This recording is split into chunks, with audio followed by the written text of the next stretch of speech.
तृणमूल ने जलपाईगुड़ी के भाजपा सांसद पर सांसद निधि का पैसा खर्च नहीं करने का लगाया आरोप।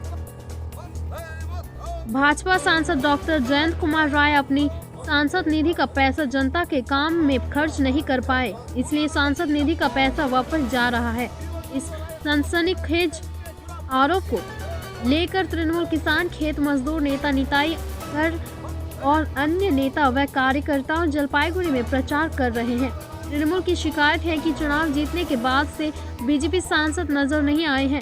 आरोप है कि बीजेपी सांसद ने भाषण तो बड़े बड़े दिए, लेकिन कोई विकास कार्य नहीं किया है। वे अपनी ही समस्याओं का समाधान नहीं करने से सांसद से नाराज हैं। जलपाईगुड़ी में तृणमूल समर्थक चुनाव प्रचार के दौरान इस तरह से बीजेपी सांसद के खिलाफ नारे लगा रहे हैं। तृणमूल समर्थकों ने अपनी प्रत्याशी प्रो निर्मल चंद्र राय के लिए दीवार लेखन के साथ साथ लोगों के घर घर जाकर लोकसभा चुनाव का प्रचार भी शुरू कर दिया। तृणमूल सरकार की विकास परियोजनाओं को दलित कार्यकर्ताओं द्वारा लोगों के सामने पेश किया जा रहा है। एक्चुअली যেদিন থেকে আমাদের প্রার্থী ঘোষণা করেছেন আমাদের সর্বভারতীয় সাধারণ সম্পাদক অভিষেক বন্দ্যোপাধ্যায় আমাদের ব্রিগেড সমাবেশে যেদিন আমাদের প্রার্থী ঘোষণা করেছেন নির্মল চন্দ্র রায় আমাদের জলপাইগুড়ি লোকসভা আসনের ক্যান্ডিডেট, তারপর থেকে আমরা কিন্তু প্রচার শুরু করে দিয়েছি এবং বিভিন্ন জায়গায় ওয়াল লেখা থেকে শুরু করে এবং আমাদের বাড়ির পাশে আমাদের সাংসদ বিজেপির যে এমপি তার বাড়ির পাশেও আমরা অনেক ওয়াল লিখেছি। তাকে তো কোনো সময় দেখাও যায় না, কারণ আমাদের এলাকায় যা বর্তমান পরিস্থিতি, এই যে আসাম মোড়টাকে একটা কি পরিস্থিতি করে রেখেছে, না সার্ভিস রোড, না কোনো জলের ড্রেনের কোনো ব্যবস্থা আছে। অনেকবার ওনার কাছে গ্রামের থেকে ডেপুটেশন দেওয়া হয়েছে, উনি খালি বড় বড় ভাষণ দেয় কিন্তু কোনো কাজই করতে পারেনি। সুতরাং এলাকার মানুষ প্রচণ্ড ক্ষিপ্ত বিজেপির উপরে। এবার ভোটের সময় তাদেরকে আবার দেখা যাবে, এমনি তো পাওয়াই যায় না।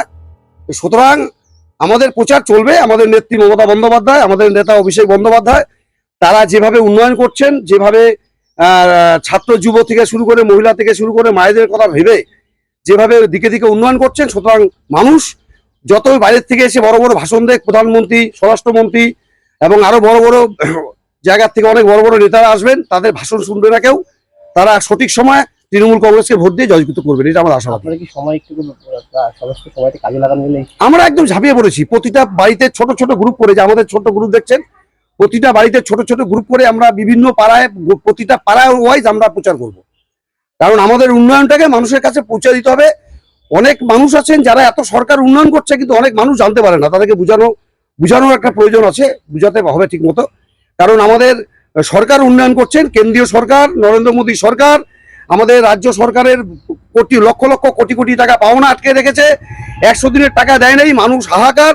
সেই টাকা আমাদের রাজ্য সরকার টাকা দিয়েছেন এবং এই যে গরিব মানুষের মাথার ছাদ নেই, ঘর দেবে বলেছেন, ঘরও আটকে রেখেছেন। কিন্তু আমাদের রাজ্য সরকার কথা দিয়েছেন লোকসভা নির্বাচনে জেতার পর প্রতিটা মানুষকে আমাদের সরকার ঘর দিবে, এটা একদম পরিষ্কার কথা। আর আমাদের সরকার যেটা বলে, আমাদের নেত্রী, আমাদের নেতা অভিষেক বন্দ্যোপাধ্যায় যেটা বলে, সেটা বাস্তবে সেটা করে। বিধায়ক নির্মল চন্দ্র রায় বিধায়ক, এবার বিজেপি গতবার লোকসভা কেন্দ্রে জয়ী হয়েছে, সেখানে কি মনে করছেন?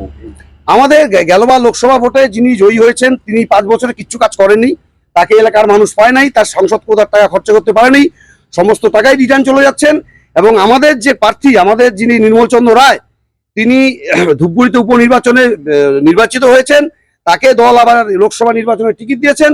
তিনি বিপুল ভোটে জিতবে এবং মানুষের উন্নয়নমূলক কাজ করবেন। আমার নাম নিতাই কর, আমি কিষাণ ক্ষেত মজদুরের ব্লক সভাপতি। এটা হচ্ছে কত নম্বর? 117-31। আমার নাম মামনি দাস। এবার ভোট কি ব্যাপার? এবার প্রথম ভোট আমার, তার জন্য তো হচ্ছে আমাদের যে এখানকার যে নিতাই কর, আমার যে দাদু হয়, সে আসছে, সে আমাকে বললো। তো আমাদের এখানকার তো প্রথমে সে হচ্ছে মমতা, আমারও খুব ভীষণ প্রিয় এমন দিদি, তাকে আমি এবার ভোট দিতে চাই প্রথম আর কি। কেন তাকে ভালো লাগে? না, তাকে ভালো লাগে এক নম্বর, তা আমি একজন স্টুডেন্ট, তার সুযোগ সুবিধা সবই আমি পেয়েছি, তার জন্যই আর কি তাকে খুব ভালো লাগে। হ্যাঁ, অবশ্যই এসেছে, সকালবেলা বলে গিয়েছে আমাকে। তো আমি অবশ্যই তাকে বলেছি যে হ্যাঁ, আমি দিদিকেই দিব ভোটটা। আমার নাম মামনি দাস। এই জায়গাটার নাম হচ্ছে আসাম বৈরাগীপাড়া।